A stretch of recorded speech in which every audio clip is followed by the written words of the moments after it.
nimba Imana ivuga ngo tuvuge ubutumwa, harageze kuvuga ubutumwa ukazana abantu mu gakiza bakwegereye. Nimba Imana ivuga ko tugomba kuyikorera mu buryo muri iki canke na kijya anya, tugomba guserva Imana. Bantu b'Imana bagira ikintu kimwe, kwikunda nta buhinga burimo, nta muntu asengera kwikunda kuko niko dusanzwe turi. Mu minsi yahera nariyumviriye ku kintu kandi twarakiganiriye ko n'abantu. Urabona iyo ubonye nk'abajya abantu bo mu Gatumba ukabona bari mu mazi, bari mu myuzure, biroroha yuko facilement iyo nkuru yumva ukumva wowe wicaye ngaho benga ntikuraba, sivyo?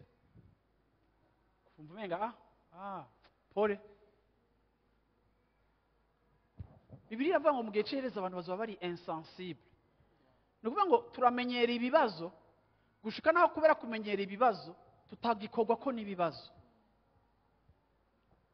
Ariko kandi uzohora ugerageza kwibaza akantu kari simple. Ega wowe urashobora kubura urujya muntu wo mu Gatumba n'inzu yawe muri hajya.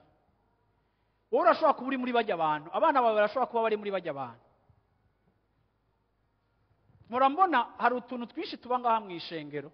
Murandabibona ko je maze imyaka myinshi mu rushengero. Hari igihe usanga hari umukristo ngaha iminsi yose bavuze ikibazo c'abantu, yo hari uwabuze, yo hari kiriyo, yo tugiye guhamba ku mpanda. Hari abantu uzosanga mu buzima ibintu byinshi batabishira kw'inguvu kuko wumva umenga nabandi. Buryo ukwiye kwibaza kubera iki ndi insensible, kubera iki ndi umuntu adakogwa ko n'ibibazo by'abandi. Urashobora kwibaza mu kwezi n'abahe bantu babonye kugira neza bivuye mu kuboko kwabo. Uravyumva?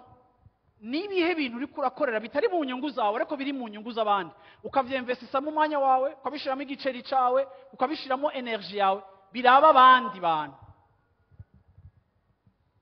Ivyo uza kubibona iyo iwanyu mwabuze ukabona bene so baraje kukuraba mu kiriyo, nama numva abantu babuze batahora babura kuko hari abantu nka twebwe tuba champion twabuze kuva kera.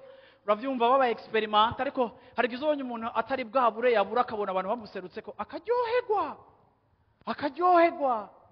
akavuga ngo nukuri vraiment ibintu mudukoreye ngo natwe imanza zanyu zose tuzozitaba. Murandavyumva guca ku mazi ibizobashika ko byose ukabona yakozwe ko kuko ahejeje kubona urukundo, ahejeje kumva ico bimaze guserukwako. Ariko rimwe na rimwe hari igihe usanga mu buzima bwawe ata wundi muntu numwe wowe urigera userukako, kuko Bibiliya ngo mu gihe cy'Iherezo tuzoba twikunda.